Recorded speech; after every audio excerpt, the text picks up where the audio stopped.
Hamper kedua kita sudah siap. Ini ribbon guys. Kita praktis. Alhamdulillah sudah makin pandai. Oke guys.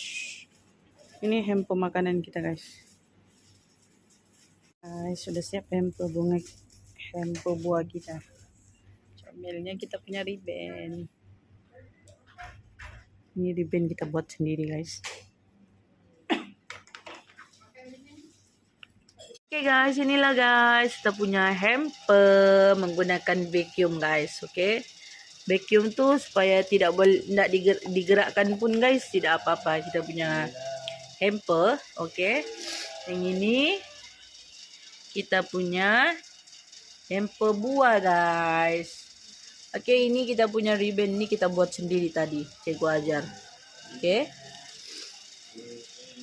Oke guys, inilah guys bukit bunga yang kita sudah buat tadi guys.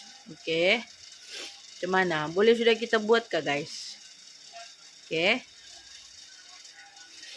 ini kita buat tadi. Ini bunga-bunga pun yang kita buat daripada tangan Mama Vi. Oke, bunga mana cantik guys? Bunga ini kah? Bunga ini kah? Bunga ini kah? Bunga ini kah guys? Atau bunga ini? Bunga ini? Atau bunga ini guys? Ini dia boleh bergerak-gerak guys. Oke, kemas tak guys? Ini dia tidak boleh berdiri nih sebenarnya, tapi saya paksa berdiri. Itulah dia agak renyuk. Oke guys, doakan Mama Vi ya guys. Semoga kita dapat buat bisnis macam ini guys. Untuk kita mencari nafkah, cari duit guys. Oke guys, bye. Ini kita sudah bawa balik ke rumah guys. Aku suruh bawa balik ke rumah.